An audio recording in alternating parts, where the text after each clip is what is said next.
Hello friends, मेरा नाम कुणाल है और आप सबका स्वागत करता हूं आपके अपने channel railway journey with Kunal पे। तो मैं आज से स्टार्ट करने जा रहा हूं आपका जो भी नॉन टेक है फिजिक्स का। प्लस मैं सोच रहा हूं कि थोड़ा मुझे टाइम नहीं मिलता है तो मैं मैकेनिकल का भी कवर करने का कोशिश करूंगा।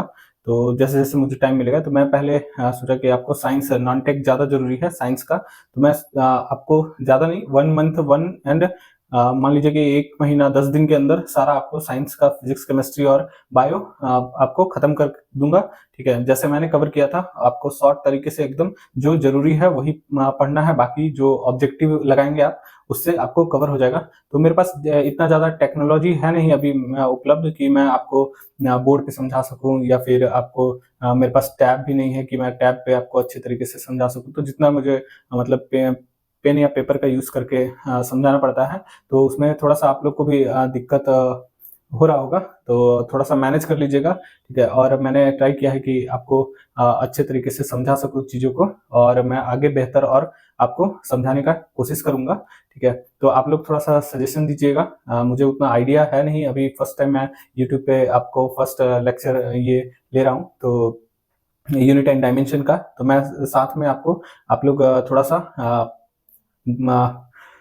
तो आप लोग बताइएगा कि आपको पेन एंड पेपर के थ्रू ही सही लग रहा है या फिर और भी कुछ इम्प्रूवमेंट किया जाए, तो उसके लिए नेक्स्ट स्टेप उठाया जाएगा। ठीक है, तो बिना किसी टाइम वेस्ट किए हुए चलते हैं। आपको यूनिट एंड डायमेंशन का चैप्टर 1 ही घंटे में मैंने ट्राई किया है कि क्लियर कर दूं सारा। जो भी आप करेंगे इसके अलावा और कुछ करने का जरूरत नहीं है, आप बस ये नोट्स फॉलो करेंगे।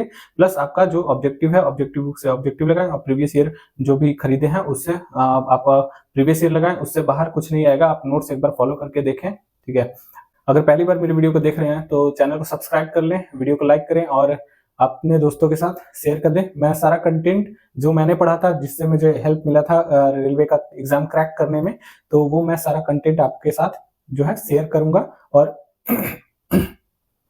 और चीजों को अच्छी तरह से समझाने का पूरा कंटेंट प्रोवाइड कराने का कोशिश करूंगा। ऐसा नहीं कि हाफ में आपको छोड़ दूंगा। ठीक है, और जितना डीप से डीप जितना जरूरत है रेलवे को रेलवे के एग्जाम क्रैक करने के लिए, उतना डीप तक मैं आपको लेके जाऊंगा। ठीक है, तो मैं ट्राई करूंगा कि 1 से 1.5 महीने में आपका जो साइंस है वो खत्म कर दूं। उसके पहले मतलब पैरेलली मुझे टाइम मिलेगा तो आपका मैकेनिकल भी कुछ सब्जेक्ट ट्राई करूंगा कि कवर कर दूं। ठीक है, तो अगर और भी कुछ अगर दिक्कत होगा तो आप लोग कमेंट कीजिएगा कि और कौन सा सब्जेक्ट लेना है, तो मैं वो सब्जेक्ट भी आपको डीप में थोड़ा समझाने का कोशिश करूंगा। ठीक है, तो चैनल को सब्सक्राइब कर ले, वीडियो को लाइक कर दें। तो चलिए शुरुआत करते हैं आपका फिजिक्स का first chapter unit and dimension. तो चलिए शुरू करते हैं। आज का हमारा फर्स्ट चैप्टर है फिजिक्स का यूनिट एंड डायमेंशन। तो उससे पहले हम जान लेते हैं इसमें क्वांटिटी क्या होता है। तो क्वांटिटी वो चीज होता है जिसको हम नंबर में एक्सप्रेस कर सकते हैं। Anything which can be expressed in number is called quantity. जैसे एग्जांपल देख सकते हैं, number of girls boys in A class, मतलब कितने गर्ल्स हैं कितने बॉयज हैं एक क्लास में। नंबर ऑफ पॉपुलेशन कितने हैं, एज क्या है मेन एंड वोमेन का, तो सब हम नंबर में एक्सप्रेस करते हैं। जैसे वेट हो गया, वेट कितना है किसी भी ऑब्जेक्ट का। ठीक है, तो वो सारे हम नंबर में एक्सप्रेस करते हैं। तो मैं ट्राई करूंगा कि आपको अगर ये यूनिट एंड डायमेंशन यहाँ से कर लेते हैं तो आपको कहीं और से करने का जरूरत नहीं पड़ेगा। इतना मैंने कंटेंट दे दिया है, एक बार आप अच्छे से करके और नोट्स बना लेंगे तो आपको दूसरी जगह फॉलो करने का जरूरत नहीं होगा। और कहीं भी आप किसी भी पीवाईक्यू हो गया, किसी भी पब्लिकेशन का साइंस का ऑब्जेक्टिव बुक हो गया, तो उससे आप एक बार करके देखें, आपको सारे क्वेश्चन यहाँ से सॉल्व हो जाएंगे। ठीक है, तो नेक्स्ट है आपका physical quantity. Physical quantity is expressed by a numerical value and a unit. Example temperature, force, work, speed, displacement, momentum. तो टेम्परेचर देख लेते हैं। टेम्परेचर का क्या यूनिट होता है? यूनिट होता है केल्विन हो गया या सेल्सियस हो गया। ठीक है, या फ़ारेनहाइट हो गया टेम्परेचर का यूनिट। तो हम क्या बोलते हैं कि मेरा बॉडी का टेम्परेचर है 98, जो 98 फ़ारेनहाइट है गया। ठीक है, 98 फ़ारेनहाइट है। ठीक है, तो इसमें देखिए नंबर भी आ गया आपका और यूनिट भी आ गया टेम्परेचर का। तो वो है आपका फिजिकल क्वांटिटी। जैसे फोर्स हो गया, फोर्स तो 10 न्यूटन का फोर्स किसी ऑब्जेक्ट पे लग रहा है, कहीं पे लग रहा है, तो ये न्यूमेरिकल वैल्यू और ये आपका यूनिट। ठीक है, वर्क तो कितना वर्क किया, मान लो 100 जूल का वर्क किया, तो 100 न्यूमेरिकल वैल्यू और जूल जो आपका है वो वर्क का यूनिट हो गया। ठीक है, स्पीड वैसे ही स्पीड हो गया, डिस्प्लेसमेंट हो गया आपका, मोमेंटम हो गया। तो सारा आपका फिजिकल क्वांटिटी बताता है कि आपका नंबर भी होना चाहिए और उसके साथ उसका यूनिट भी होना चाहिए। ठीक है, तो उसको हम फिजिकल क्वांटिटी बोलेंगे।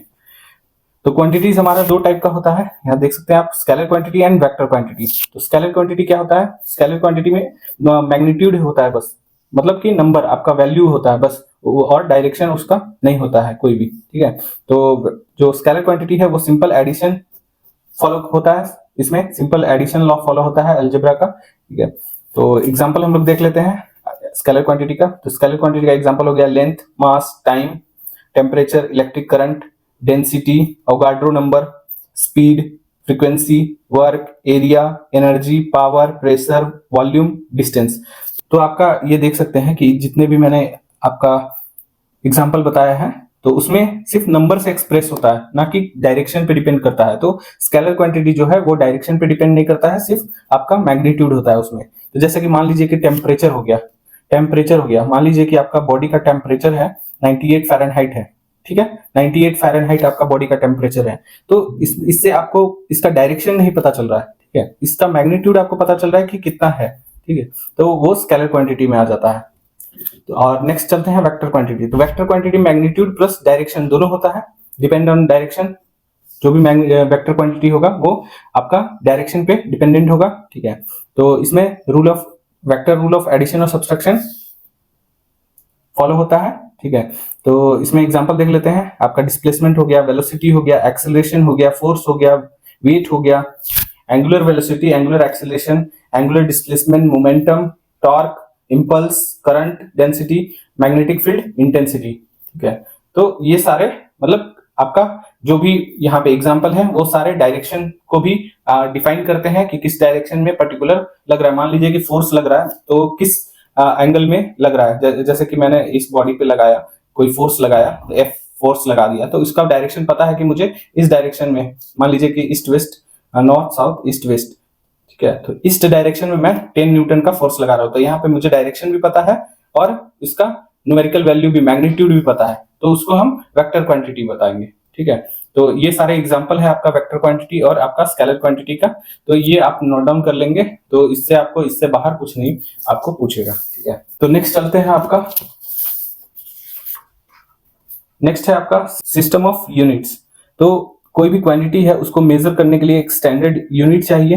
तो सबसे पहले जो स्टैंडर्ड यूनिट निकाला था सिस्टम ऑफ यूनिट, तो एफपीएस सिस्टम था सबसे पहले, वो उसको हम ब्रिटिश सिस्टम ऑफ यूनिट्स बोलते हैं। तो एफपीएस में क्या है, तो मेजर करते थे हम, एफ मतलब फुट, पी मतलब पाउंड और एस मतलब सेकंड, ठीक है। तो फुट पाउंड सेकंड सिस्टम था, ब्रिटिश मतलब इंग्लैंड वाले लेके आए थे, ठीक है। तो वही फॉलो होता था हर जगह जहां भी ब्रिटिश राज हुआ, मतलब कि ब्रिटिश ने जहां भी राज किया वहां पे उन्होंने अपना जो foot pound system second system था वो लागू किया था। तो इसमें क्या ड्रॉबैक था, तो जो हम लोग मेजर करते थे तो बड़ा मतलब बड़ा वैल्यू मेजर कर सकते थे, ठीक है, तो इसका यही ड्रॉबैक था। तो उसके बाद जो आया वो सीजीएस सिस्टम आया, CGS, centimetre, gram and second system. तो ये फ्रेंच लोग ने ले आया था, तो इसको फ्रेंच सिस्टम ऑफ यूनिट्स बोलते हैं, इसको मेट्रिक भी बोला जाता है, मैट्रिक सिस्टम भी बोला जाता है। तो इसमें क्या था, देखो एफपीएस में क्या हो गया कि हम लोग बड़ा वैल्यू का मेजर करते थे, मतलब बड़ा वैल्यू में मेजर करते थे, किसी चीज को फुट में मेजर करते थे, और ये आपका जो सेंटीमीटर था वो छोटा वैल्यू में मेजर करते थे। मान लीजिए कि किसी चीज को मेजर करना है तो सेंटीमीटर में मेजर कर रहे हैं, और किसी बड़े चीज को मेजर करना है तो फुट में मेजर कर। तो एफपीएस जो है वो बहुत ज्यादा बड़ा हो जाता था मेजर करने में, किसी छोटे वैल्यू को नहीं मेजर करता था बीच वाले का, और जो सीजीएस था वो काफी छोटा हो जा रहा था मेजर करने के लिए। तो साइंटिस्ट ने क्या किया, एमकेएस सिस्टम का इंट्रोड्यूस किया, MKS system, metre KG second system, तो इसको मीट्रिक सिस्टम ऑफ यूनिट भी बोला जाता है, ठीक है। तो उसके बाद फिर आपका एक कन्वेंशन हुआ, उसमें एसआई यूनिट को अडॉप्ट किया गया। तो इस जो एसआई यूनिट है आपका एक्सटेंडेड वर्जन है एमकेएस यूनिट का, ठीक है। तो एसआई यूनिट का फुल फॉर्म होता है इंटरनेशनल सिस्टम ऑफ यूनिट, ठीक है। तो नेक्स्ट है, किसी भी क्वांटिटी को मेजर करने के लिए हमको उसका डिफिनिट क्वांटिटी चाहिए, ठीक है, तभी हम उसका क्वांटिटी को मेजर कर सकते हैं। सेम चीज का मतलब टाइम का मेजर करना है तो उसका एक स्टैंडर्ड होना चाहिए कि उस स्टैंडर्ड को फॉलो करके हम टाइम को मेजर करेंगे। टेम्परेचर को मेजर करना है तो वो स्टैंडर्ड को फॉलो करके हम टेम्परेचर को मेजर करेंगे, ठीक है। तो उसमें आपका दो टाइप का यूनिट्स होता है, एक तो फंडामेंटल यूनिट्स होता है और एक आपका डिराइव्ड यूनिट्स होता है, दूसरा डिराइव्ड यूनिट्स, ठीक है। तो फंडामेंटल यूनिट्स मतलब कि मूल मात्रक, जो जो फंडामेंटल यूनिट्स है आपका वो 7 फंडामेंटल यूनिट्स होते हैं, ठीक है। और डिराइव्ड यूनिट्स होते हैं जो इन्हीं 7 को मिला के, 1 2 को मिला के, मतलब कि जो फॉर्म होते हैं उसको डिराइव्ड यूनिट्स बोलते हैं, ठीक है। तो आपका जो फंडामेंटल यूनिट्स है 7 है दुनिया में, इसके अलावा और भी कोई मूल मात्रक नहीं है। इसी को लेके और आपका जो दूसरे जो भी फिजिकल क्वांटिटी है उसको डिराइव करके आपका यूनिट बनाया जाता है, ठीक है। तो मेनली आपका 7 है, उसमें फर्स्ट हो गया आपका लेंथ, सेकंड मास, थर्ड हो गया आपका इलेक्ट्रिक करंट, फोर्थ आपका टेम्परेचर, ठीक है, फिफ्थ आपका लुमिनियस इंटेंसिटी, सिक्स्थ आपका अमाउंट ऑफ सब्सटेंस, और एक आपका रह गया इसमें टाइम, ठीक है। तो 7 आपका को थोड़ा दिख नहीं रहा होगा, तो 7 आपका रहता है, मैं यहाँ पे लिख देता हूं फंडामेंटल यूनिट। फर्स्ट हो गया लेंथ, सेकंड हो गया मास, थर्ड हो गया टाइम, फोर्थ हो गया आपका टेम्परेचर, ठीक है, फिफ्थ हो गया आपका इलेक्ट्रिक करंट, सिक्स्थ हो गया आपका अमाउंट ऑफ सब्सटेंस, और सेवंथ हो गया आपका लुमिनियस इंटेंसिटी,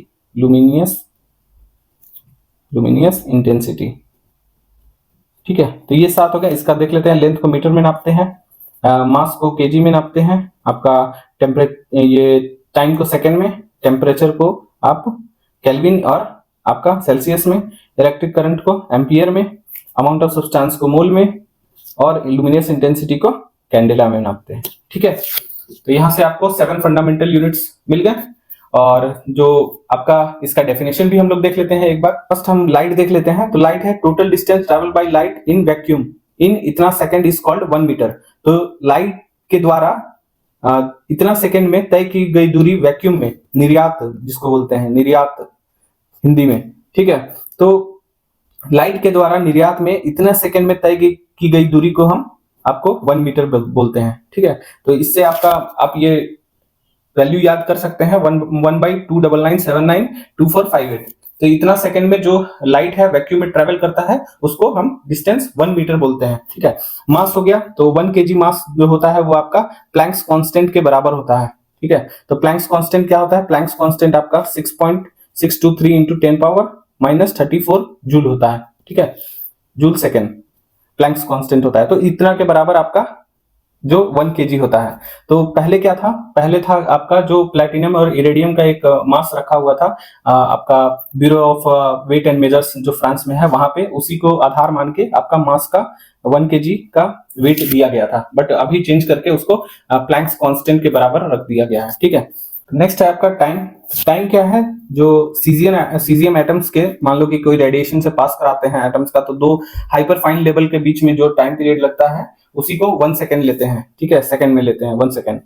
नेक्स्ट है आपका इलेक्ट्रिक करंट। तो इलेक्ट्रिक करंट क्या है? तो इलेक्ट्रिक करंट है जो मान लीजिए कि 2 ये वायर्स है, इनके बीच में हम करंट पास करा रहे हैं, ठीक है। तो इनमें जो मैग्नेटिक फील्ड जनरेट होगा वो आपका 2 × 10⁻7 न्यूटन का इलेक्ट्रिक फील्ड जनरेट होगा, उसी को हम 1 एम्पियर बोलेंगे, ठीक है। नेक्स्ट है आपका टेम्परेचर। तो टेम्परेचर क्या है? टेम्परेचर आपका जो है वो क्रिटिकल टेम्परेचर पे जो 1/273.16 के जो आपका टेम्परेचर रहता है, क्रिटिकल टेम्परेचर, उसका 1/27 पार्ट को हम आपका 1 केल्विन बोलते हैं, ठीक है। तो क्रिटिकल टेम्परेचर आपका क्या होता है? जहां पे आइस, लिक्विड एंड वेपर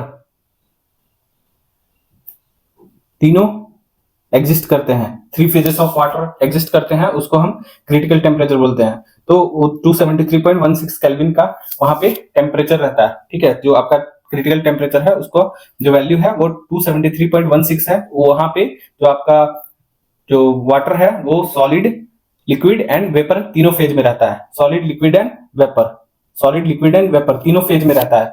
तो 1/273.16 पार्ट जो है उसका, तो उसको हम 1 केल्विन बोलेंगे, ठीक है। नेक्स्ट है आपका लुमिनियस इंटेंसिटी। तो लुमिनियस इंटेंसिटी क्या बोलते हैं? 1 CD, मतलब 1 कैंडेला किसको बोलेंगे? तो 1 कैंडेला उसको बोलेंगे, कोई भी मोनोक्रोमेटिक लाइट है वो सॉलिड से पास होगा तो वो फ्रीक्वेंसी जो है इतना प्रोड्यूस करेगा, और उसका जो इंटेंसिटी मतलब तीव्रता होगा जो इतना वाट पर सेकेंड है, 1/683 वाट पर सेकेंड होगा, तो उसको हम 1 CD के बराबर मानेंगे, ठीक है। तो नेक्स्ट है आपका amount of substance. Amount of substance क्या है? 1 मोल। अमाउंट ऑफ सब्सटेंस को किसमें नापते हैं? मोल में, ठीक है। तो 1 मोल क्या है? 1 मोल आपका अवोगाड्रो नंबर के इक्वल है। नेक्स्ट चलते हैं आपका, तो फंडामेंटल यूनिट्स मैंने बता दिया कि 7 होते हैं आपका, तो सातों आपका फंडामेंटल यूनिट्स है। उसके अलावा 2 सप्लीमेंट्री यूनिट्स भी हैं, तो रेडियन एंड स्टीरेडियन। तो रेडियन जो है वो प्लेन एंगल को मेजर करता है, और सॉलिड एंगल को जो मेजर करना है वो हम स्टीरेडियन में मेजर करते हैं, और जो प्लेन एंगल को मेजर करते हैं वो हम रेडियन में मेजर करते हैं। मान लीजिए कि ये मेरा सर्कल है, ठीक है, तो ये जो एंगल हुआ इसको हम मेजर करेंगे, वो हम रेडियन में करेंगे, ठीक है। ये प्लेन एंगल है, ठीक है। और जो आपका सॉलिड है, सॉलिड मान लीजिए ये सॉलिड हो गया, कोन हो गया, ठीक है, तो ये एंगल जो हम इसको मेजर करेंगे, ठीक है, तो वो हम स्टीरेडियन में करेंगे एंगल मेजर, ठीक है। तो नेक्स्ट हम चलते हैं, तो आपका यहां से क्या हो गया कि आपका फंडामेंटल यूनिट्स जो है वो 7 हो गए, ठीक है। Length, mass, time, temperature, amount of substance, luminous intensity and electric current, ये हो गया आपका 7 फंडामेंटल यूनिट, और 2 हो गया आपका सप्लीमेंट्री यूनिट, रेडियन एंड स्टीरेडियन, ठीक है। इसके अलावा जो डिराइव्ड यूनिट्स है, मैंने बताया जैसे डिराइव्ड यूनिट्स, इसी को आप कॉम्बिनेशन करके डिराइव्ड यूनिट्स निकालते हैं, उसको हम डिराइव्ड यूनिट्स बोलते हैं, ठीक है। तो आपका नियरली 22 डिराइव्ड यूनिट्स है, और आपका 7 फंडामेंटल यूनिट्स, और आपका जो सप्लीमेंट्री यूनिट्स है वो 2 है, ठीक है। इससे आपको आसानी होगा, और एक बार आप लोग को याद नहीं है तो ये सब का वैल्यू भी याद कर लीजिए, किसको, मतलब कि फंडामेंटल यूनिट में है तो एक जो टाइम का वैल्यू क्या है वो याद कर लीजिए। 1 केजी का जो प्लैंक्स कांस्टेंट से मेजर करते हैं वो 1 एम्पियर को क्या बोलते हैं, 1 एम्पियर को कितना, मतलब कि मेरा वैल्यू है 1 एम्पियर का, तो 1 एम्पियर का मैंने पहले बताया कि जो 2 into 10 पावर -7 न्यूटन वैल्यू है आपका 1 एम्पियर का। 1 सेकेंड का क्या वैल्यू है आपका, 1 केजी का क्या वैल्यू है प्लैंक्स कांस्टेंट, ठीक है। आपका जो लेंथ का 1 मीटर का क्या वैल्यू है, ठीक है। आपका 1 मोल का क्या वैल्यू है, आपका 1 सीडी कैंडेला का क्या वैल्यू है। तो ये सब थोड़ा आप लोग एक बार देख लीजिए, कभी मतलब पूछा नहीं है, फिर भी आप लोग को पूछ लेगा तो आप लोग मतलब बताने के लिए रेडी रहेंगे, ठीक है। तो ये सब देख लीजिएगा। फिर आपका आता है नेक्स्ट, तो आपने देखा होगा कि कभी कभी क्वेश्चन पूछ देता है कि 1 nanometre is equal to how many centimetre, ऐसा करके क्वेश्चन पूछ देता है, ठीक है। 1 mm is equal to how many thermometer. तो सबसे पहले हम लोग उसका देख लेते हैं कि कितना क्या होता है। तो सबसे पहले हम लोग मीटर रखेंगे, ठीक है। मीटर के बाद इसमें पॉजिटिव की तरफ जाएंगे, इधर नेगेटिव की तरफ जाएंगे, ठीक है। तो नेगेटिव की तरफ जाएंगे तो क्या होता है, deci, centi, milli, micro, nano, pico, femto, atto, ठीक है। तो ये होता है नेगेटिव की तरफ। और आपका पॉजिटिव की तरफ क्या होता है, पॉजिटिव की तरफ होता है आपका deca, hecto, kilo, mega, giga, tera, peta, exa, ठीक है। तो इसमें हम फर्स्ट 3 को नॉर्मली लिखते हैं, 10 पावर -1, 10 पावर -2, 10 पावर -3। उसके बाद 3 का गैप हो जाता है, तो मिली से 10 पावर -3, माइक्रो से चेंज हो जाता है 10 पावर -6, नैनो 10 पावर -7, आपका पिको 10 पावर नैनो 10 पावर -9, 3 का गैप हो जाता है। तो पिको हो जाएगा आपको 10 पावर -12, फेम्टो हो जाएगा 10 पावर -15, और एटो हो जाएगा 10 पावर -18, ठीक है। वैसे ही सेम टू सेम 3 को हम एक ही रखते हैं, तो एक का गैप। तो डेका हो गया 10 पावर 1, हेक्टो हो गया 10 पावर 2, किलो हो गया 10 पावर 3, मेगा हो गया, अब ये आपका 3 का गैप चलेगा, ठीक है। गीगा 10 पावर 9, टेरा 10 पावर 12, पेटा 10 पावर 15, 3 का गैप चलेगा, एक्सा 10 पावर 18, ठीक है। तो आपने देखा होगा कि मेगा जो है megabyte, kilobyte, GB, gigabyte, terabyte. तो ये आपका आपने देखा होगा मोबाइल में होता है स्पीड, जो आपका इंटरनेट में होता है केबी में होता है, नहीं चलता है तो फिर एमबी में स्पीड देता है, फिर जीबी में देता है, और आपका स्टोरेज भी रहता है, एमबी में स्टोरेज हो गया, जीबी में स्टोरेज हो गया, टीबी में स्टोरेज हो गया। जनरली ये टीबी होता है, मान लीजिए आईफोन 1 टीबी ले रहे हैं आप, तो वहां पे देखा होगा, तो 10 पावर 12 इसका वैल्यू है, ठीक है। तो मान लीजिए हम लोग कोई क्वेश्चन ले लेते हैं एक, तो क्वेश्चन देखिए यहाँ पे मैंने ले लिया है क्वेश्चन। तो यहाँ पे 1 nanometre is equal to how many centimetre. तो 1 नैनोमीटर इजिकल टू कितना मीटर, मैंने बताया है deci centi milli micro nano, micro के बाद नैनो 10⁻⁹ मीटर, ठीक है। और 1 सेंटीमीटर क्या होता है 10⁻² मीटर, सेंटीमीटर 1 सेंटीमीटर क्या होता है 10⁻² मीटर, ठीक है। यहाँ पे देख सकते हैं आप लोग सेंटी 10⁻² मीटर, ठीक है। तो हम लिख लेंगे 1 nanometre is equal to what centimetre, तो 1 नैनोमीटर हो गया मेरा, तो 1 नैनोमीटर इजिकल टू 10⁻⁹ मीटर। यहाँ पे मैं करके दिखा देता हूँ आपको, 1 नैनोमीटर इजिकल टू कितना 10⁻⁹ मीटर, किसी को भी किसी में कन्वर्ट कर सकते हैं, ठीक है। तो 1 नैनोमीटर हमको निकालना है, तो 1 नैनोमीटर एज इट इज छोड़ देंगे, 10⁻⁹ और मीटर, तो यहां से देखिए ये मीटर को हम ऐसे ही रहने देंगे और इसको इधर शिफ्ट कर देंगे, तो मेरा क्या हो जाएगा यहाँ से मीटर इजिकल टू 1/10⁻² सेंटीमीटर, ठीक है। तो इंटू 1/10⁻² सेंटीमीटर आ गया, नैनोमीटर सेंटीमीटर, मेरा क्वेश्चन क्या था नैनोमीटर सेंटीमीटर, ठीक है। तो यहां से कट कर लेंगे, तो मेरा वैल्यू क्या आ जाएगा 10⁻² था, 2 कट हो गया, 9 से दोनों माइनस में है, तो 10⁻⁷ centimetre, 1 nanometre is equal to 10⁻⁷ centimetre, ये बेसिक है, ठीक है। आप डायरेक्ट निकाल सकते हैं, एक मीटर में आपका जो होता है 10⁻² सेंटीमीटर होता है, 1 मीटर में आपका 10⁻⁹ नैनोमीटर होता है, तो इससे माइनस कर दीजिए, ठीक है। ये 2 और 9 है तो 7 हो जाएगा ये, तो डायरेक्ट ऐसे निकाल सकते हैं आप लोग, ठीक है। एक और देख लेते हैं, आपका कन्वर्जन आता है, ठीक है, तो कन्वर्जन अच्छे से करें, तो कॉन्सेप्ट समझ लें आपका, तो 1 mm is equal to what fermi metre, fermi metre मैंने बताया 10⁻⁵, तो 1 mm इजिकल टू 10⁻³ मीटर होता है, ठीक है। 1 फर्मी इजिकल टू 10⁻⁵ 15 मीटर, ठीक है। तो 1 फर्मी एज इट इज हम लोग को निकालना है, mm निकालना है, ठीक है। तो 1 fermi is equal to 10⁻⁻15 into metre है यहाँ, मैं एक आपको करके दिखा देता हूँ यहाँ पे, ठीक है। तो यहाँ पे करके दिखा देता हूँ 1 mm is equal to dash fermi metre, ठीक है। वहां पे छोटा है लिखा हुआ है तो आपको समझ में नहीं आएगा, तो 1 mm क्या होता है मीटर में 10⁻³ मीटर, ठीक है। 1 mm इजिकल टू 10⁻³ मीटर, और 1 फर्मी मीटर क्या होता है, 1 फर्मी मीटर क्या होता है आपका 10⁻⁻15 मीटर, ठीक है। तो हमको निकालना क्या है 1 mm और फर्मी का, तो 1 mm आपका हो गया, तो मीटर के जगह पे क्या रख देंगे हम 1 फर्मी इजिकल टू 10⁻⁻15 मीटर के जगह हम mm रख देंगे ये, तो यहां से निकाल लेंगे मीटर अपना, मीटर इजिकल टू 1/10⁻³ mm, ठीक है। सिंपल कैलकुलेशन है, क्रॉस मल्टीप्लिकेशन किया है, यहाँ से मीटर का वैल्यू निकाल लिया, 1 फर्मी इजिकल टू ये आपका मीटर का वैल्यू यहाँ पे रख देंगे 10⁻³ mm, ठीक है। तो यहाँ से यहाँ 3 माइनस हो जाएगा, तो ये आपका 10⁻12 हो जाएगा mm, ठीक है।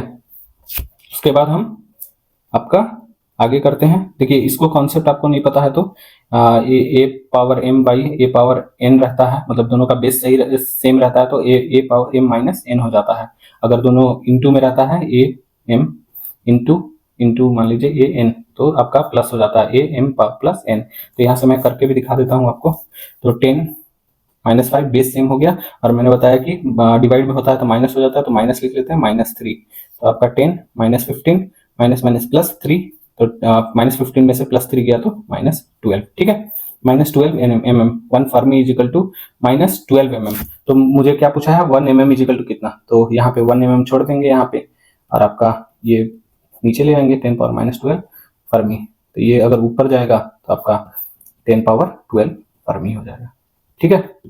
तो ये क्वेश्चन अराइज होते हैं, तो आप लोग कॉन्सेप्ट अगर क्लियर नहीं हुआ होगा तो एक बार मैं आपको फिर से, अगर किसी को कंफ्यूजन होगा तो कमेंट बॉक्स में पूछिएगा, मैं कन्वर्जन एक बार और सिखाने का कोशिश करूंगा, ठीक है। तो चलते हैं, ये देखिए 10⁻12 फर्मी, तो कन्वर्जन से एक क्वेश्चन आता ही आता है, तो एक बार आप लोग कन्वर्जन सीख लें अच्छे से, ठीक है। नेक्स्ट चलते हैं आप लोग का यूनिट ऑफ एस्ट्रोनॉमिकल डिस्टेंस, तो डिस्टेंस मेजर करने के लिए क्या क्या यूनिट होता है, ये नॉर्मल डिस्टेंस नहीं है, एस्ट्रोनॉमिकल मतलब खगोलीय दूरी, आपका नॉर्मल डिस्टेंस तो आपका है ही लेंथ मीटर में, लेकिन जो खगोलीय बड़ी बड़ी दूरी होती है नापने के लिए, तो उसमें हम एस्ट्रोनॉमिकल डिस्टेंस के थ्रू मेजर करते हैं। तो एस्ट्रोनॉमिकल यूनिट होता है क्या, एस्ट्रोनॉमिकल यूनिट, तो average distance between sun and earth, को एस्ट्रोनॉमिकल यूनिट बोलते हैं। तो 1 एस्ट्रोनॉमिकल यूनिट क्या होता है, 1.495 इंटू 10 पावर 11 मीटर। तो औसतन दूरी जो है सन और अर्थ के बीच में, सूर्य और पृथ्वी के बीच में औसतन दूरी आपका इतना है मीटर, ठीक है। नेक्स्ट है आपका लाइट ईयर। लाइट ईयर क्या होता है, distance travel by light in A vacuum in 1 year, मतलब एक ईयर में निर्वात में कितना प्रकाश ट्रैवल करता है वो आपका कहलाता है लाइट ईयर, ठीक है। तो light year, 1 light year is equal to 9.46 into 10 power 15 metre, और 1 light year is equal to आपका 48,612 एस्ट्रोनॉमिकल यूनिट होता है, ठीक है। तो यहां से आपको पता चल रहा है कि जो लाइट ईयर है वो एस्ट्रोनॉमिकल यूनिट से बड़ा है, ठीक है। जो लाइट ईयर मेरा है वो एस्ट्रोनॉमिकल यूनिट से बड़ा है, ठीक है। नेक्स्ट हो गया आपका पारसेक। पारसेक हो गया, तो ये भी आपका डिस्टेंस नापने का काम करता है, दूरी नापने का, ठीक है। तो लार्जेस्ट यूनिट ऑफ डिस्टेंस है ये। तो 1 पारसेकेंड, पैरालेक्स सेकंड बोलते हैं इसको। तो 1 parsec is equal to 3.08 into 10 power 16 metre.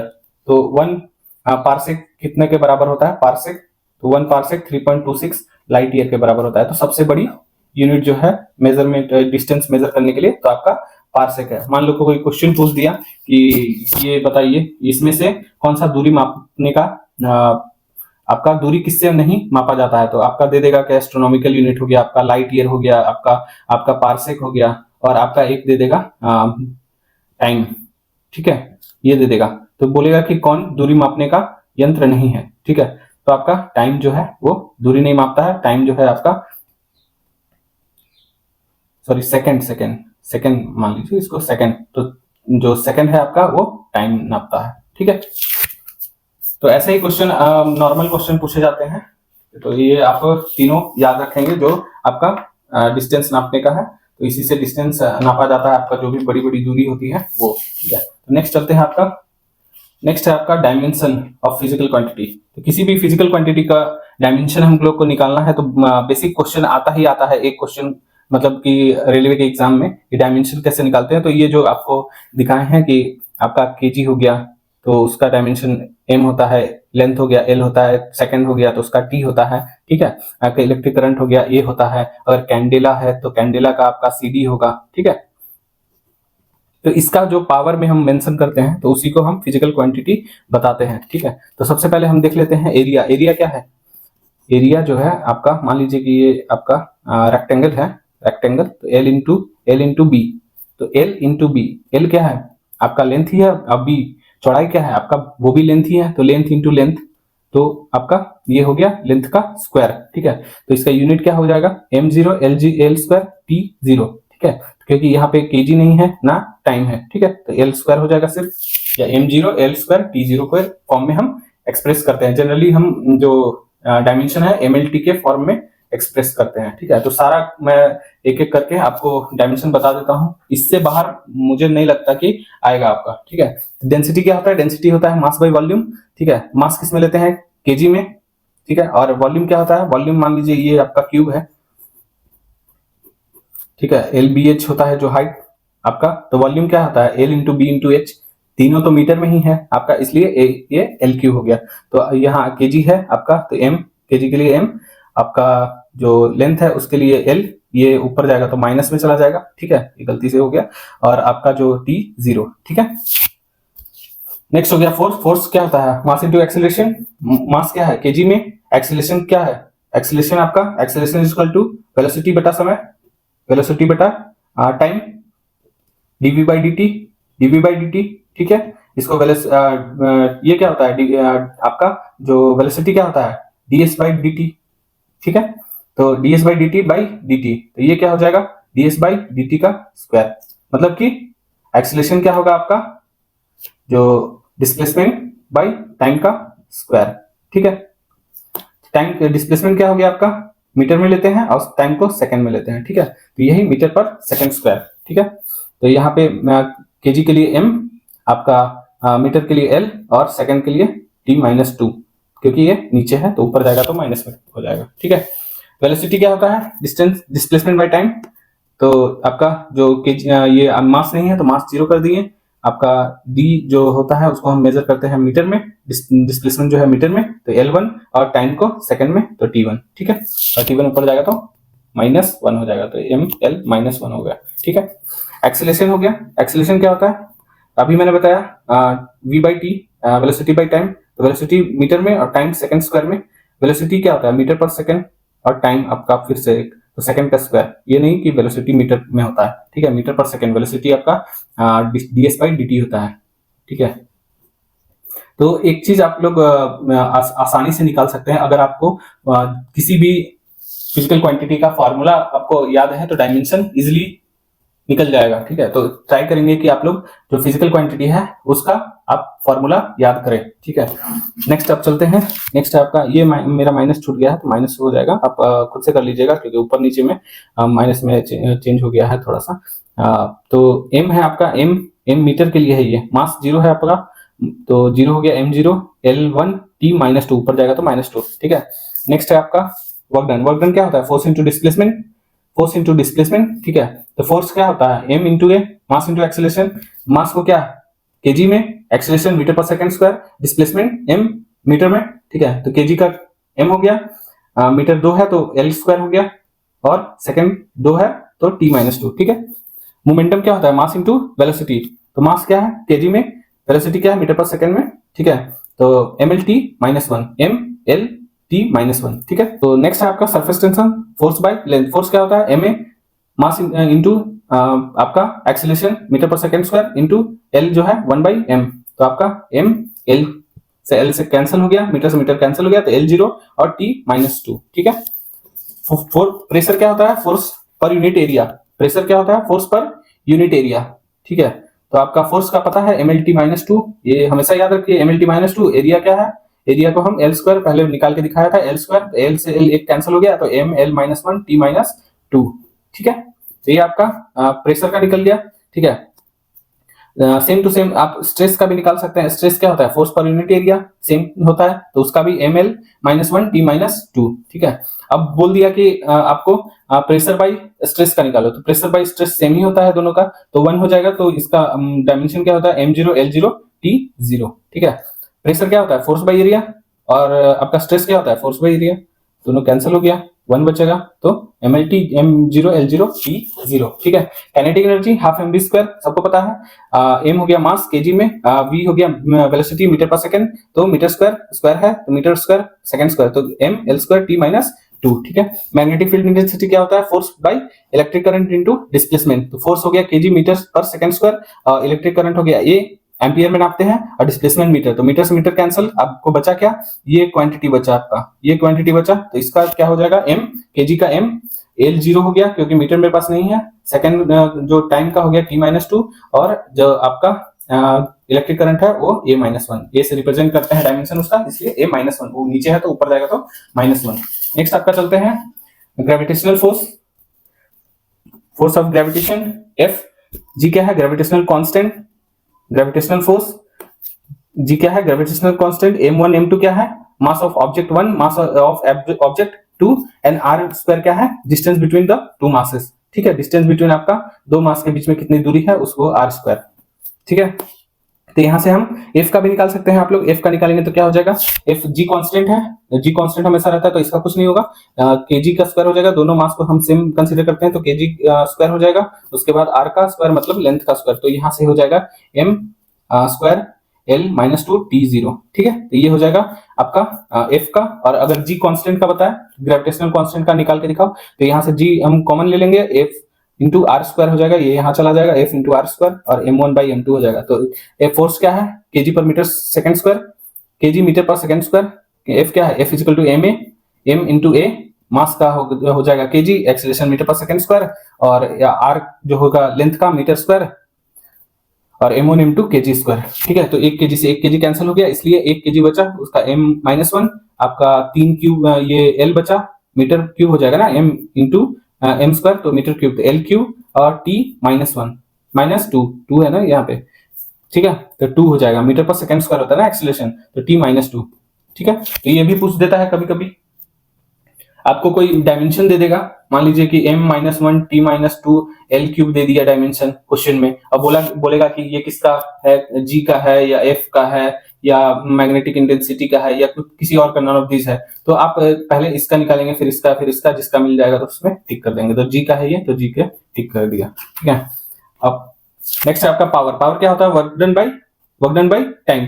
Power क्या होता है, मान लीजिए कि कोई टाइम मैं किसी कार्य को 10 मिनट में करता हूं, ठीक है, और कोई दूसरा है वो काम 5 मिनट में करता है, तो मेरे से पावर किसका ज्यादा हो गया, जो कम टाइम में करेगा, तो सेम वही पावर है, एफिशिएंसी, ठीक है। तो वर्क डन बाय टाइम, तो वर्क डन क्या है, फोर्स इनटू डिस्प्लेसमेंट, और टाइम अपना टाइम नीचे, ठीक है। तो फोर्स क्या है, m इंटू ए, केजी पर मीटर सेकंड स्क्वायर, ये बताने का जरूरत नहीं पड़ेगा, F इक्वल टू m है बार बार, तो केजी, और एक्सीलरेशन मीटर पर सेकंड स्क्वायर, d मतलब कि डिस्प्लेसमेंट किस में मेजर करते हैं, मीटर में, लेंथ है वो, ठीक है, और टाइम का क्या हो गया, सेकंड, तो केजी m, ये 2 है तो l स्क्वायर, और ये 3 है तो l t-3, ठीक है। ये हो गया पावर का। वोल्टेज क्या होता है, वोल्टेज होता है work done by charge, work done by charge, work done, voltage क्या होता है, work done per unit charge, ठीक है।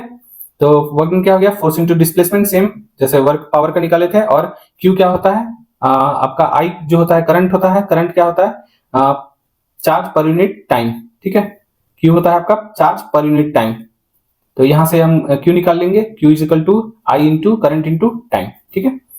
तो करंट इंटू टाइम, तो आपको पता है फोर्स m इंटू ए, m हो गया मास, आपका एक्सीलरेशन मीटर पर सेकंड स्क्वायर, और जो आपका डिस्प्लेसमेंट है वो m हो गया, और करंट का a हो गया, और टाइम का सेकंड हो गया, ठीक है। तो यहाँ से m के लिए 1 m, केजी 1 है तो 1, आपका मीटर 2 है तो 2 l स्क्वायर, सेकंड 3 है तो t-3, और एम्पियर 1 है तो a-1 क्योंकि नीचे है, ठीक है।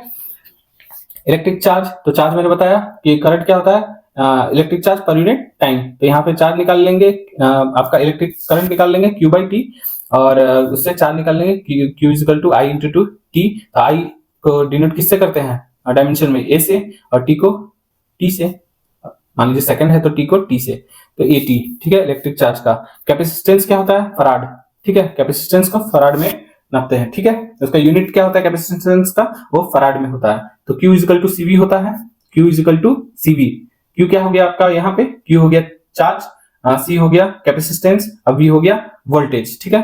ठीक, तो यहाँ से हम कैपेसिटेंस निकाल लेंगे, C is equal to Q by G, Q हमने निकाल लिया है यहाँ से AT, ठीक है, Q पहले बता चुका हूं मैं, AT निकाल लिया है, और V भी वोल्टेज भी निकाल लिया, voltage is equal to work done by charge, ठीक है। तो यहां से मैंने इसका भी निकाल के रखा है, m l square t-3 a-1, तो इसको कैंसिल कर देंगे, मान लीजिए ये 1 है तो ये माइनस में है तो ऊपर में जाएगा प्लस में हो जाएगा, तो 2 a स्क्वायर हो जाएगा, ये माइनस में है तो ऊपर जाएगा तो प्लस में हो जाएगा, तो t⁴ l-2 हो जाएगा, m-1 हो जाएगा, m-1 l-2, तो ये हो जाएगा आपका कैपेसिटेंस फैराड का डायमेंशन, ठीक है।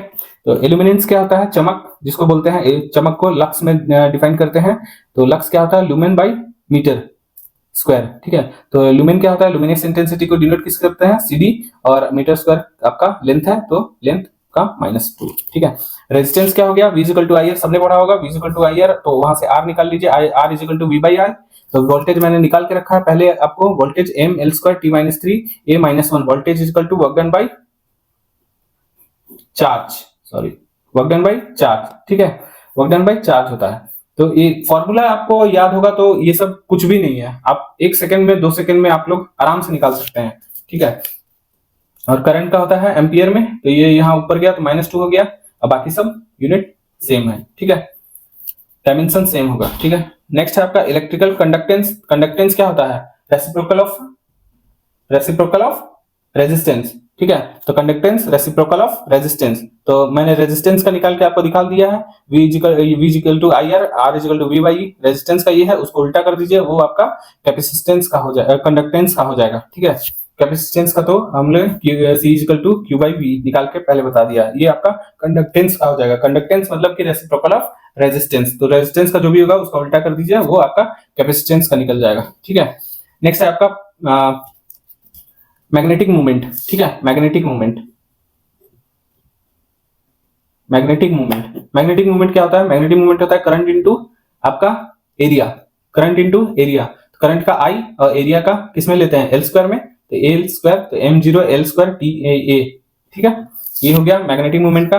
नेक्स्ट है आपका प्लैंक्स कांस्टेंट। प्लैंक्स कांस्टेंट क्या होता है? E equal to energy equal to H into V mu, ठीक है। एच इंटू म्यू, म्यू क्या है यहाँ पे? फ्रीक्वेंसी है, फ्रीक्वेंसी है। एच क्या है? Planck's constant. ई क्या है? एनर्जी, ठीक है। तो एच क्या हो जाएगा? प्लैंक्स कांस्टेंट क्या हो जाएगा? ई बाई वी। ई क्या है? एनर्जी क्या है? एक टाइप का वर्क डन है, ठीक है। तो वर्क डन क्या होता है? वर्क डन होता है फोर्स इंटू डिस्प्लेसमेंट, ठीक है। Force into displacement divide by आपका फ्रीक्वेंसी क्या होता है? टाइम पीरियड का रेसिप्रोकल। जो फ्रीक्वेंसी क्या होता है? 1/t। टाइम पीरियड का रेसिप्रोकल होता है, तो 1/t यहाँ पे लगा दीजिए, ठीक है। तो फोर्स का क्या होता है? mlt माइनस 2, ठीक है। और डिस्प्लेसमेंट का क्या होता है? मीटर डिवाइड बाई एल हो गया यहाँ पे, डिवाइड बाई यहाँ पे नीचे है तो ऊपर चला जाएगा टी, ठीक है। ये हो जाएगा 1t, तो यहाँ पे आपका आ जाएगा m L square T minus 1। ये 1t प्लस है तो यहाँ से माइनस हो जाएगा, ठीक है। तो ये है आपका, इसका वैल्यू भी देख लीजिए, पहले भी मैंने बताया है। h का 6.623 या 6 है, into 10 power minus 34 joule second होता है, ठीक है। h का वैल्यू जो आपका प्लैंक्स कांस्टेंट का वैल्यू है। तो इतना सारा आप अगर कर लेते हैं, मैंने जो भी 20-22 बताया है, इतना सारा आप लोग कर लेते हैं, डायमेंशन निकाल लेते हैं, फॉर्मूला याद कर लेते हैं, आपको इससे बाहर कुछ नहीं पूछेगा, ठीक है। तो आप लोग ट्राई करें कि इतना सारा जो भी मैंने बताया है राइट डाउन कर ले और अपना नोट्स बना ले, फिर से आपको कोई दिक्कत नहीं होगा। सेकेंड है आपका प्रिंसिपल ऑफ होमोजेनिटी, ठीक है। प्रिंसिपल ऑफ होमोजेनिटी मतलब कि आपका एलएचएस जो होगा वो आरएचएस के इक्वल होगा। लेफ्ट हैंड साइड का जो होगा वो यूनिट वो आरएचएस राइट हैंड साइड का यूनिट का इक्वल होगा। जैसे कि हम इक्वेशन ऑफ मोशन ले लेते हैं, equation of motion, equation of motion, ठीक है। इक्वेशन ऑफ मोशन ले लेते हैं, तो जैसे कि आपका v equal to U plus A T, S equal to U T plus half A T square. एक और है अगर याद है आपको तो क्या है? V square minus U square equal to 2as, ठीक है। तीन इक्वेशन ऑफ मोशन है, तीनों याद कर लीजिए, एक क्वेश्चन जरूर बनता है यहाँ से, ठीक है। यहाँ पे देख सकते हैं फर्स्ट है आपका v equal to U plus A T. v क्या है? वेलोसिटी मीटर पर सेकंड। ये है, ये फाइनल वेलोसिटी हो गया, ये इनिशियल वेलोसिटी u। तो u वेलोसिटी ही है तो मीटर पर सेकंड। आपका एक्सेलरेशन क्या है? मीटर पर सेकंड स्क्वायर इंटू टाइम को सेकंड में, तो सेकंड से सेकंड कैंसिल। ये देख सकते हैं आप लोग, LHS is equal to RHS है, ठीक है। नेक्स्ट है आपका S is equal to U T plus half A T square. एस क्या है? डिस्टेंस, डिस्प्लेसमेंट जो भी बोले, ठीक है। तो आपका मीटर में होगा, और u इनिशियल वेलोसिटी मीटर पर सेकंड, t हो गया सेकंड में, प्लस हाफ कांस्टेंट है, इसको नहीं लेंगे, कांस्टेंट को इग्नोर करते हैं। a क्या है? एक्सेलरेशन मीटर पर सेकंड स्क्वायर, और t क्या है? सेकंड, तो सेकंड का स्क्वायर, तो सेकंड से सेकंड कट गया स्क्वायर, सेकंड से सेकंड यहाँ कैंसिल, तो बचा क्या मेरे पास? Metre plus is equal to metre plus metre. तो आपका जो भी ये एलएचएस में रहेगा यूनिट, वही आरएचएस में रहेगा, उसी को बोलते हैं प्रिंसिपल ऑफ होमोजेनिटी, ठीक है। यहाँ भी देख लेते हैं, वेलोसिटी क्या होता है? मीटर पर सेकंड, तो यहाँ पे स्क्वायर है, माइनस मीटर पर सेकंड का स्क्वायर इज इक्वल टू, दोनों initial final velocity minus initial velocity है, टू कांस्टेंट है उसको छोड़ देंगे, प्लस एक्सेलरेशन मीटर पर सेकंड स्क्वायर इनटू एस है मीटर, ठीक है। यहाँ भी देख सकते हैं मीटर पर metre square by second square, ये हो गया metre by second square minus metre by second का स्क्वायर। यहाँ भी देख सकते हैं आप लोग को, जो एलएचएस है वो आरएचएस के यूनिट के बराबर है, ठीक है। तो एक क्वेश्चन आता है आप लोग को कि क्वेश्चन क्या आता है? क्वेश्चन आता है आप लोग को, एक क्वेश्चन मैंने लेके रखा है, मतलब इस टाइप का क्वेश्चन आप लोग को शायद पूछ सकता है। ये p is equal to A T square plus ct है, तो बताइए a का वैल्यू क्या है, a का यूनिट डायमेंशन क्या है और c का डायमेंशन क्या है। इस टाइप का क्वेश्चन आपको पूछ सकता है एग्जाम में, ठीक है। तो ये किस पे बनेगा? आपका प्रिंसिपल ऑफ होमोजेनिटी पे बनेगा, ठीक है। इसका पावर, जो इसका डायमेंशन रहेगा पावर का, वो इन दोनों से कंपैरिजन कर दीजिएगा, जिसका पूछेगा उससे कंपैरिजन कर दीजिएगा। तो आपको ए का पूछा तो इससे कंपेयर कर दीजिए इसका, और सी से पूछा तो इससे कंपेयर कर दीजिए। मैं एक करके दिखा देता हूं जिससे आपको एक आइडिया लग जाएगा। पावर क्या होता है? वर्क डन बाय टाइम, ठीक है। वर्क डन क्या है? Force into displacement by time. Force क्या है? M into A, mass into acceleration into D by time, ठीक है। एम क्या हो गया? एम आपका मास है तो केजी में, ठीक है। ए क्या है? एक्सेलरेशन मीटर पर सेकंड स्क्वायर, ठीक है। और डिस्प्लेसमेंट क्या है? मीटर डिवाइड बाई आपका जो टाइम है उस सेकंड में लेंगे हम लोग, ठीक है। तो यहां से आपका क्या निकल के आएगा? KG metre square by second का क्यूब, ठीक है। ये नीचे आ जाएगा तो मल्टीप्लाई में चला जाएगा, ठीक है। तो यहां से डायमेंशन इसका क्या निकलेगा? M L square T minus 3, ये हो गया पी का डायमेंशन। तो प्रिंसिपल ऑफ होमोजेनिटी क्या बोलता है? प्रिंसिपल ऑफ होमोजेनिटी ये बोलता है कि जो इसका आपका यूनिट होगा वही सेम इसका यूनिट होगा और वही सेम इसका भी यूनिट होगा। तो ये दोनों को हम कंपेयर कर सकते हैं, P equal to A T square, ठीक है। पी का मान हम रख देते हैं ए का निकालना है तो ए इससे कंपेयर कर देंगे, तो पी का मान रख देते हैं। ए निकालना है तो ए को एक साइड रख लेते हैं, पी बाई टी का स्क्वायर। तो पी क्या है, M L square T minus three divide by second है तो इसको टी स्क्वायर डायरेक्ट लिख लेते हैं, ठीक है। तो ये हो जाएगा M L square T minus three minus two, तो M L square T minus five, ये आपको पता होगा A power M by M power N is equal to A power M minus N, ठीक है। इतना बताने की जरूरत नहीं है आप लोग को, आप लोग लॉगरिथम थोड़ा सा पढ़े होंगे लॉग, तो आपको पता होगा, ठीक है। नेक्स्ट आपका ए का वैल्यू मैंने निकाल दिया, M L square T minus five, ए हो गया। अब मान लीजिए सी का वैल्यू निकालना है सी टी, तो पी को सी टी से कंपेरिजन कर दीजिए, तो C is equal to P by T, ठीक है। पी का वैल्यू क्या है, M L square T minus three by T का टी लिख देते हैं, टाइम को डायमेंशन में लिख देते हैं, तो टी से टी ये 4 हो जाएगा, M L square T minus three minus one, तो M L square T minus four, ठीक है। तो ये होता है प्रिंसिपल ऑफ होमोजेनिटी। तो अब आप लोग को कोई भी दिक्कत आगे नहीं होगा, किसी भी मतलब इस टाइप का क्वेश्चन आएगा एग्जाम में तो आप इजिली कर पाएंगे, ठीक है। तो नेक्स्ट चलते हैं आप लोग का प्रिंसिपल ऑफ होमोजेनिटी मैंने बता दिया। तो नेक्स्ट है आपका सिग्निफिकेंट फिगर्स। नंबर 1 देख लेते हैं, all non zero digits are significant, मतलब कितना भी क्या भी दिया होगा तो कुछ डिजिट हम लोग को दिया होगा, मान लीजिए 2 4 7.6 ऐसे करके, ठीक है। तो इसमें बताएगा कि सिग्निफिकेंट फिगर कितना है, कितना मतलब टोटल नंबर ऑफ फिगर है इसमें।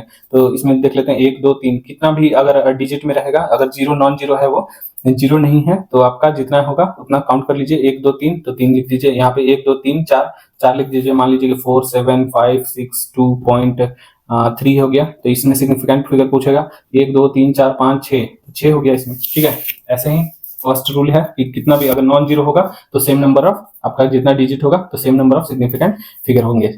नेक्स्ट है आपका zero is in between number, अगर मान लीजिए कि 4001 है तो 2 जीरो इनके बीच में है, मान लीजिए 50707 है तो 2 जीरो इनके बीच में है, तो ये भी काउंट होंगे, ठीक है। जैसे तो यहाँ पे 1 2 3 4, तो यहाँ इसका सिग्निफिकेंट फिगर क्या है, 4 होगा, 1 2 3 4 5, तो इसमें 5 होगा। जैसे कि मान लीजिए कि 700 204 है तो ये इन बिटवीन नंबर्स है, तो इन बिटवीन नंबर्स रहेगा तो 1 2 3 4 5 6, तो आपका 6 सिग्निफिकेंट फिगर रहेगा, ठीक है।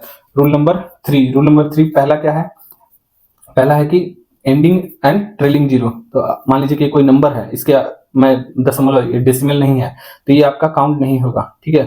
तो सिग्निफिकेंट फिगर ये आ जाएगा आपका 1। मान लीजिए कि 50000 है तो ये चारों काउंट नहीं होगा, आपका सिग्निफिकेंट फिगर 1। मान लीजिए कि 10,000 है, ठीक है, तो ये चारों काउंट नहीं होगा, यहाँ सिग्निफिकेंट फिगर 1। मान लीजिए कि ऐसे है क्वेश्चन 4.00, तो यहाँ पे 00 काउंट होगा, डेसिमल के बाद जो 00 है वो काउंट होगा क्योंकि उसके पहले नंबर है, ठीक है। तो यहाँ पे सिग्निफिकेंट फिगर क्या आएगा 4.00, तो यहाँ पे 3 आएगा, ठीक है। ऐसे ही मान लीजिए कि 5.00 रहता तो यहाँ पे 3 आता, जैसे ही मान लीजिए 9.00 रहता तो यहाँ पे 3 आता, ठीक है। तो उसके पहले एक मतलब कि नंबर होना चाहिए जीरो के पहले, तो वो डेसिमल में, अगर डेसिमल या यहाँ पे नहीं है तो वो दोनों काउंट नहीं होगा, एक होगा, ठीक है। नेक्स्ट है आपका रूल नंबर 4। रूल नंबर 4 क्या बोलता है कि जो भी 10 पावर्स के रहेंगे उसको काउंट नहीं करना है, बाकी आपको काउंट करना है। तो 3.80 हो गया तो यहाँ पे 1 2 3 हो गया, तो तीनों सिग्निफिकेंट फिगर होगा, इसको नहीं काउंट करना है, ठीक है। नेक्स्ट हो गया ऑल कांस्टेंट, कोई भी कांस्टेंट है जैसे एच हो गया आपका, प्लैंक्स कांस्टेंट हो गया, पाई हो गया, सी हो गया, एम्पियर हो गया, तो इसका वैल्यू जो होता है सिग्निफिकेंट फिगर अगर पूछ दिया क्वेश्चन में तो इनफिनाइट पे टिक करेंगे, ठीक है। तो नेक्स्ट हम लोग चलते हैं कुछ आपका देख लेते हैं आपका कैसे निकाला जाता है आपका सिग्निफिकेंट फिगर, ठीक है। तो देखिए फर्स्ट क्या है, फर्स्ट एग्जांपल कुछ देख लेते हैं। तो फर्स्ट क्या है 80.000, ठीक है। तो मैंने क्या बोला था, 8 के बाद जो ट्रेलिंग जीरो रहेगा उसको काउंट नहीं करना है, बट दशमलव के बाद जो जीरो रहेगा उसको काउंट करना है क्योंकि उसके पहले एक डिजिट है, ठीक है।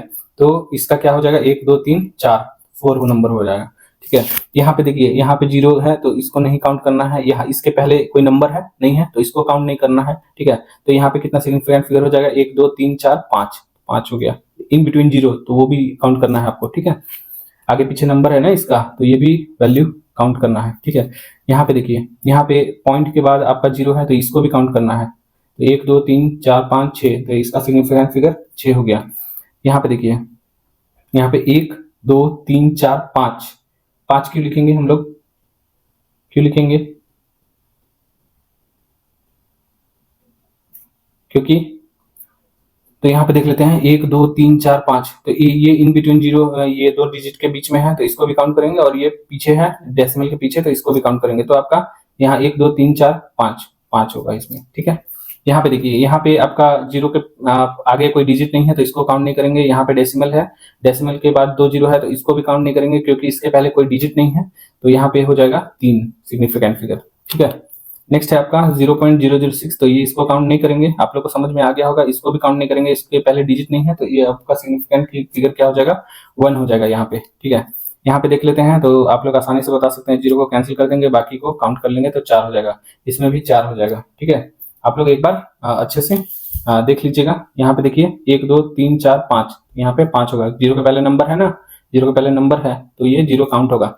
यहाँ पे जीरो के पहले कोई नंबर है क्या, नहीं है तो काट दो। इसके पहले नंबर है क्या, नहीं है नहीं है नहीं है तो इसको काट दो। तो यहाँ पे सिग्निफिकेंट फिगर क्या होगा, 1 हो जाएगा, ठीक है। नेक्स्ट आपका 3.7 इंटू 10 पावर -9। मैंने बोला था कि सिग्निफिकेंट फिगर में जो 10 के पावर होते हैं उसको काउंट नहीं करते हैं, ठीक है। तो यहाँ पे क्या हो जाएगा, 2 हो जाएगा।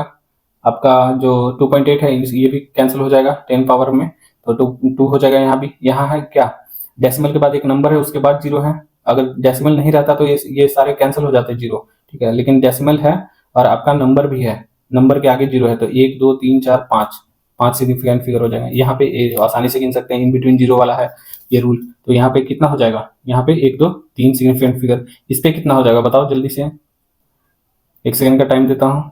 यहाँ पे 3 हो जाएगा। कैसे, ये 2 जीरो हम लोग काउंट नहीं करेंगे, बस ये काउंट करेंगे, ये और ये काउंट करेंगे, ठीक है। यहाँ पे क्या हो जाएगा, ये कट हो जाएगा, ये कट हो जाएगा, ये कट हो जाएगा क्योंकि इसके पीछे नंबर नहीं है, तो यहाँ पे 3 हो जाएंगे, ठीक है।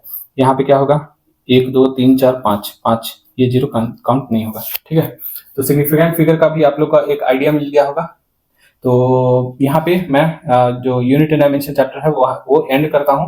होप सो आप लोग को अच्छे तरीके से समझ में आ गया होगा, और कुछ भी डाउट आता है तो आप लोग कमेंट बॉक्स में कमेंट कीजिए। और वीडियो अगर अच्छा लगा हो तो वीडियो को लाइक शेयर एंड दोस्तों के साथ सब्सक्राइब कीजिए, ज्यादा से ज्यादा चैनल को सब्सक्राइब कीजिए, इससे मुझे मोटिवेशन मिलता है और मैं ट्राई करता हूँ कि आपको ज्यादा से ज्यादा चीजें जो है वो जल्दी से कवर कराने का कोशिश करूंगा।